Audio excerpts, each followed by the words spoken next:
Right, I said the other day I was going to do something on imposter syndrome. Taking me a few days to get round to it, possibly because I was agonising about what right I had to talk on this subject. But seriously, I think it is something that affects many people more than we think. So I just thought I'd share a few thoughts on that. What do we mean by imposter syndrome? It's that sense of feeling that you always get. How did I get here? How am I here? Was it just luck? Is it somehow a mistake? At some point, is somebody going to grab me by the collar and say, "What do you think you're doing here?" Or maybe there's a fear that we'll be found out, and one day everything will all collapse around me. Well, the first thing, and this is a theme of a few of these talks, is not only are you not the only one if you feel like that sometimes, you are in fact in very good company. And it's a subject close to me because I've grappled with this pretty well all of my working life, which, 40 years plus. I've always gone through phases when I've thought, what am I doing here?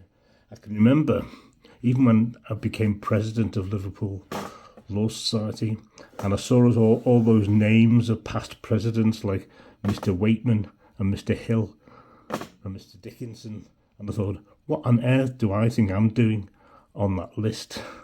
I'm sure many of us feel the same. And it seems to be the more you achieve, the worse that sense of being the imposter gets. And I think the reason for that is it just goes with the territory. It goes with who we are. And as I said, we are in very good company. How about this from Jodie Foster, the well-known actress? Currently earning spectacular reviews in the current series of True Detective, which I'm binge watching. What she said was this: when I won the Oscar, I thought it was a fluke. I thought everybody would find out and they'd take it back. They'd come to my house knocking on the door. Excuse me, we meant to give that to somebody else.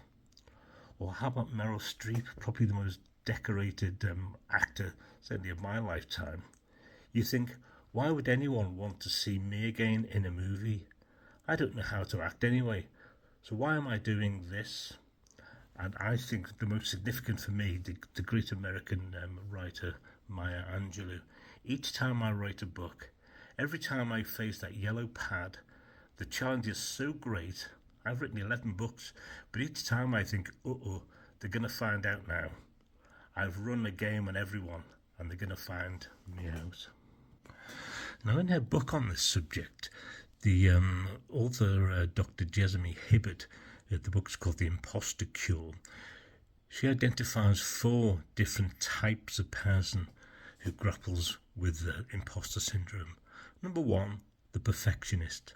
And she says perfectionists set excessively high standards for themselves and believe they should deliver a perfect performance 100% of the time, thereby creating a cycle whereby their best efforts are never good enough.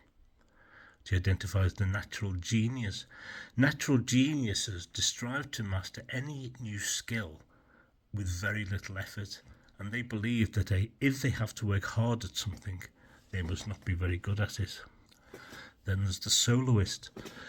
Soloists typically turn down help so they can prove their worth as an individual, and if they need help, they see it as a sign of failure, which evokes feelings of shame and triggers imposter feelings. And finally, the expert. They believe that if they were really clever, they would already know everything they need to know to master a challenge before they even start. When experts don't know the answer to every single question, they blame themselves for being incompetent instead of acknowledging their skill gaps and working to fill them. Now, it suggests that any of us who battled with imposter syndrome could probably tick at least one of those boxes. And that's where the truth lies. We all feel a little bit that way. If you're feeling that you don't belong, that somebody is going to, ask you what you think you're doing here, not only are you not alone, it actually goes with being who we are and what we do.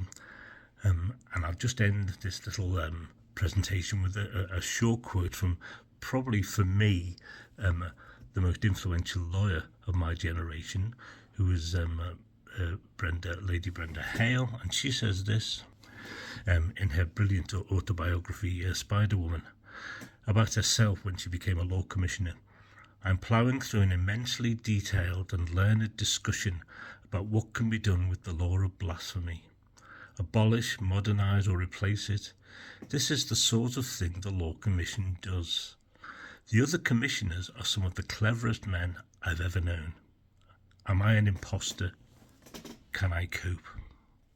So all I can say is, if the great Baroness Hale feels that way and felt that way, then there's nothing wrong with the rest of us feeling that way as well, because we all do.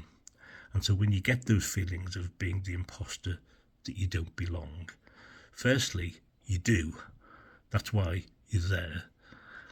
Secondly, you just need to constantly just remind yourself not only that you do belong, but that everybody else belongs as well, and build up that sort of appreciation of other people being and feeling in the same situation. And again, it comes back to what we've talked about before, is sharing things. Because I can tell you now, if you tell anybody that you feel that you don't belong, they will just say to you, welcome to the club. So there's some thoughts on that. I hope that's helpful, and I'll see you all soon. Bye.